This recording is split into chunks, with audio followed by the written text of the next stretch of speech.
Hello guys, welcome to career media once again. My name is Gulshan Jha. Friends, NEET PG 2025 को लेकर के जो भी पोस्टपोनमेंट को लेकर के रूमर्स थे उस पे अब क्लैरिटी आ चुकी है।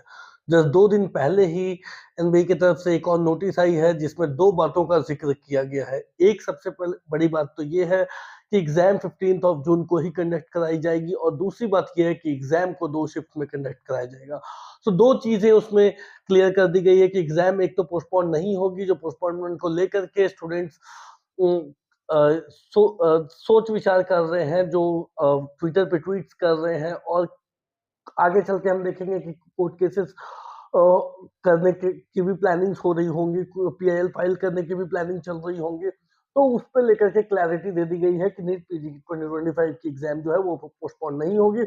और दूसरी बात जो है वो ये है कि एग्जाम जो है वो 2 शिफ्ट में ही कंडक्ट होगी। अब ये जो एग्जाम 2 शिफ्ट में कंडक्ट होने वाली बात है, ये कहीं ना कहीं जो है ये प्रॉब्लम वाली बात जरूर है, क्योंकि हमने 2024 की एग्जाम में देखा कि एग्जाम को नीट पीजी 2024 की एग्जाम भी 2 शिफ्ट में कंडक्ट कराई गई थी और उसके बाद कितनी प्रॉब्लम्स आई स्टूडेंट्स को, ये हमने देखा है। इस बार वी आर एक्सपेक्टिंग कि नीट पीजी 2025 को 2 शिफ्ट में नहीं कंडक्ट कराया जाएगा, क्योंकि 2024 के टाइम पे हमने देखा कि बहुत ज्यादा रैंडम चीजें हुई, कुछ भी सिस्टमैटिक नहीं हो पाया। इस वजह से 2025 को 2 शिफ्ट में नहीं कराया जाएगा।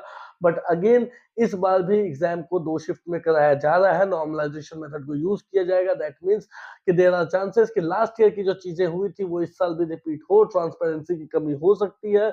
ऑब्वियसली जब 2 शिफ्ट में एग्जाम हो रही है तो एक शिफ्ट का पेपर जो होगा वो इजी होगा, एक शिफ्ट का पेपर जो होगा वो टफ होगा। कितना भी उसे बैलेंस बनाने की कोशिश करे, बट एक ना एक शिफ्ट का पेपर जो है वो इजी रहने वाला है और एक शिफ्ट का पेपर टफ रहने वाला है। तो जो पेपर टफ रहने वाला है वो स्टूडेंट को कहीं ना कहीं परेशान कर रहे होंगे। But apart from all this, इस पे बात ये होती है कि क्या नॉर्मलाइजेशन या फिर एग्जाम जो 2 शिफ्ट पे कंडक्ट हो रही है उसे उसके लिए हम कुछ कर सकते हैं। एज ए स्टूडेंट आप बहुत कुछ कर सकते हो। आप ट्विटर पे ट्वीट कर सकते हो, आप कोर्ट केसेस कर सकते हो, पीआईएल फाइल कर सकते हो, आप मल्टीपल मेल्स भेज सकते हो, एनबीएमएस को ट्वीट कर सकते हो।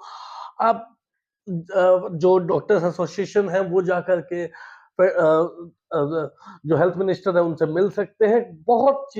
ये सारी चीजें आप कर सकते हो। बट अल्टीमेटली क्या इसका कुछ फायदा मिल सकता है स्टूडेंट को, क्या इसका कुछ कंक्लूजन आ सकता है, पॉजिटिव कंक्लूजन आ सकता है, स्टूडेंट के फेवर में कंक्लूजन आ सकता है? तो मुझे पर्सनली नहीं लगता है कि इसका कोई भी पॉजिटिव जो है रिस्पॉन्स वो स्टूडेंट के फेवर में मिलेगा। So what I would recommend you कि उन चीजों पर ध्यान देने से ज्यादा अच्छा है कि आप अपनी स्टडी पे ध्यान दो, क्योंकि कितना भी कुछ आप उस पर ध्यान दे लो, ये मुझे पर्सनली नहीं लगता है कि ये चीजें चेंज होने वाली है। रिवर्ट बैक इसको वापस से लिया जाने वाला है।